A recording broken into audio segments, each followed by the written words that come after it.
Thank you. I know there's been some discussion about focusing on the purpose of the REINS Act to increase accountability and transparency in the regulatory process, but I find it very difficult to see that you can focus on the purpose without looking at the actual impact.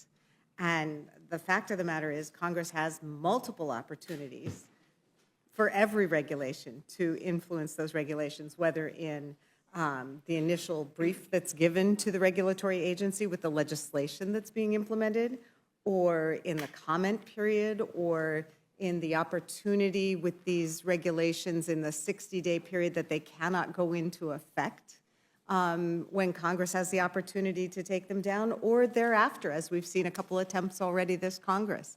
So if Congress isn't exercising its opportunity to be more impactful with respect to regulations, that's on Congress. And I don't see that flipping the entire system upside down and preventing any regulations from going into effect unless Congress, both houses and the president, act, is going to help the situation. All it's going to do is block regulations from going into effect, and those regulations are supposed to be implementing congressional purpose. So you've been here a little longer than I have.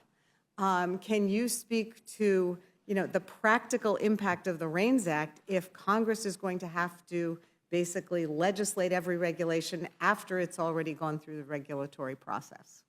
Yeah, I've been here now for, this is my 17th year. It's gone by very quickly. But during that time, I've seen things go from bad to worse in terms of congressional productivity. It took us 15 ballots to elect a Speaker of the House in this 118th Congress. That is a clear example of the morass that Congress and the House of Representatives in particular is steeped in. It prevents us from dealing with needed work.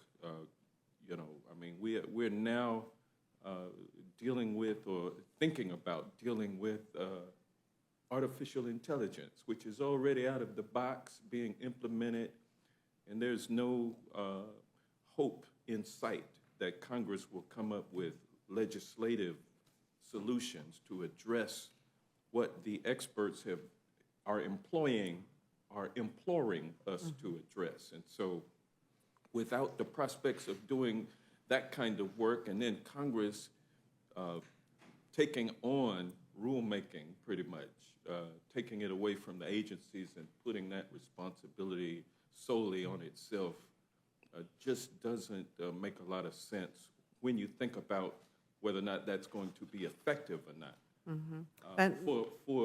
For the people that we represent. Now, it certainly will increase the ability of businesses to make money by taking regulations off the table, allowing them to do whatever they want to do, regardless of whether or not it impacts health and safety and well-being of American people. Businesses will love that, but it won't work for the people.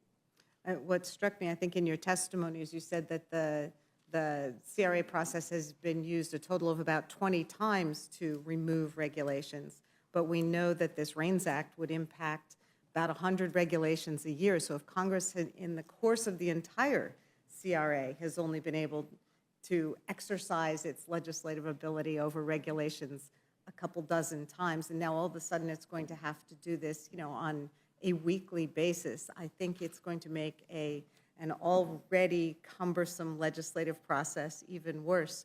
You mentioned an amendment. If I might add, 434 federal agencies engaged in the rulemaking process, and in 2022, 3,168 rules were promulgated.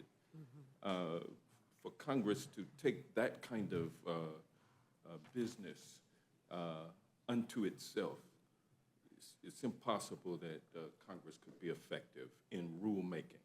Well, I know that Congress has delegated rulemaking responsibilities almost for the entire existence of our government. So it does seem like an effective delegation, and even more so now in the modern world when there's so many different issues that we have to deal with. You mentioned that you have interest in an amendment having to do with regulations impacting jobs. Can you talk about how those regulations impact Americans with respect to jobs? Well, regulations like a 40-hour work week, like protections for children, child labor, like workplace protections protecting the health and safety of poultry plant workers or any other kind of plant.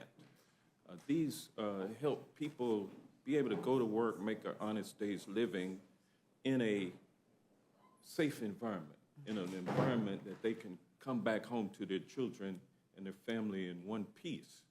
And so anytime we have regulations that impact the ability of people to go to work and return home safely, my amendment would exclude from the provisions of the REINS Act.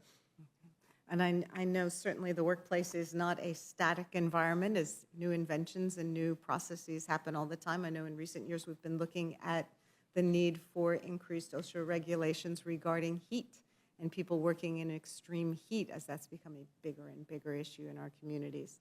Okay, thank you, and I would yield back. Thank you, gentlelady. The gentlelady from Minnesota is recognized for any questions she may have.